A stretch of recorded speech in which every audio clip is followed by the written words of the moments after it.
বিড়ি সিগারেট বিক্রি করার উপার্জন হালাল নাকি হারাম? যেই জিনিস খাওয়া, পান করা, ব্যবহার করা হারাম, ওইটার কেনা বেচা করাও। ইসলামে যে জিনিসটা খাওয়া, পান করা, ব্যবহার করা নিষেধ, সেটার বেচা কেনা করাটাও। দোকানদার নিজে লম্বা দাড়িওয়ালা নামাজি মানুষ, হাজি সাহেব মানুষ, নিজে বিড়ি সিগারেট খায় না, নিজের 14 গোষ্ঠীও খায় না, কিন্তু বেচে, তাহলে তার উপার্জন হালাল হবে না। এখন প্রশ্ন হলো, একটা দোকানে অনেক আইটেম আছে, একটা নাজায়েজ বা গুনাহের আইটেম বেচার কারণে সবগুলো যে হারাম হয়ে যাবে তা না। এটা বিক্রি করে যে লাভ করছে ওইটা নাজায়েজ হবে, বাকি যেগুলো হালাল আছে, চাল ডাল বিক্রি করছে সেগুলো হালাল হবে। অবশ্য চাল ডাল বিক্রি করলেই যে হালাল হবে এমন না, যদি দেশি মশারের সাথে ইন্ডিয়ান মশারে মিশায় বিক্রি করেন হালাল হবে না হারাম হবে? আইটেম হালাল হলেও 2 নম্বরই করার কারণে উপার্জনটা হারাম হয়ে যাবে। তো এই জন্য যারা মুদি দোকানদারি করেন তারা বলবেন, ভাই তাহলে বিড়ি সিগারেট ছাড়া তো দোকান চলে না, কি করব? এটাই তো আপনার চ্যালেঞ্জ। আল্লাহর জন্য আপনি স্যাক্রিফাইসটা কি করলেন? কিয়ামতের ময়দানে আল্লাহর কাছে জান্নাত চাইবেন কোন মুখে? এটাই তো স্যাক্রিফাইস। স্যাক্রিফাইসের বিনিময়ে তো জান্নাত আশা করবেন। আপনি আল্লাহর জন্য হারাম জিনিস বিক্রি করলেন না, দোকানে লেখা দিলেন, ভাই আমি এই যে আমাদের মুসলমানদের রক্তচোষা যারা, তাদের জিনিস রাখি না, বিড়ি সিগারেট রাখি না, ধূমপানের আইটেম রাখি না, এগুলো এই দোকানে বিক্রি করা হয় না, লেখা টাঙ্গায় দিছেন। এতে কিছু বিড়িখোর, সিগারেটখোর, গাঞ্জাখোর কাস্টমার কমবে, এতে আপনার টাকা ক্যাশে একটু কম আসবে। ওই টাকা যদি আসতো ওইটা এমনিই বরকত নষ্ট করে দিত। ওই বেবরকতি গাঞ্জাখোর আর বিড়িখোর, সিগারেটখোরের টাকা না আসলে আপনার আল্লাহ তাআলা না খাওয়ায় মারবে না ইনশাআল্লাহ। এর জন্য হিম্মত দরকার হয়, হিম্মত।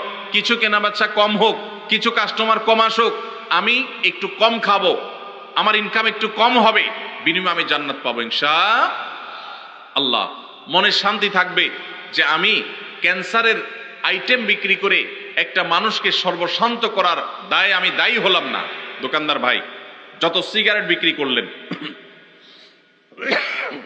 এই সিগারেটগুলো যারা কিনছে, খাইছে, এর মধ্যে বহু লোক ক্যান্সারে আক্রান্ত হয়ে গেছে। বাংলাদেশে ক্যান্সারের যে রেশিও, ঘরে ঘরে ক্যান্সারের রোগী, এবং ক্যান্সারের সবচেয়ে বড় কারণ, যেই কারণে সবচেয়ে বেশি সংখ্যক মানুষ ক্যান্সারে আক্রান্ত হয়, সেটা হলো ধূমপান। এই ধূমপান আইটেম আপনি বিক্রি করছেন, নিজে খান নাই, যে খাইছে, খাইতে খাইতে একসময় ক্যান্সার হয়েছে, জমি জমা সব বিক্রি করে সর্বশান্ত হয়ে বাচ্চাদের ইতিম করে চলে গেছে। আপনি আল্লাহর কাঠগড়ার আসামি, কারণ তার ক্যান্সার হওয়ার পিছনে আপনারও ভূমিকা আছে। আপনি বলবেন, ভাই আমি না বেচলে কি হবে? কেউ না কেউ তো বিক্রি করবেই। এর উত্তর হইল, একজন মানুষ তার হয়তোবা সে কোনো কারণে কারোর খুনের শিকার হবে, আপনি নিশ্চিত হয়ে গেছে, তখন আপনি চিন্তা করলেন সে যেহেতু খুনের শিকার হবেই, কেউ তারে খুন করবে অন্যায়ভাবে, তাহলে আমিই করি। এই কাজটা করবেন কোনোদিন আপনি?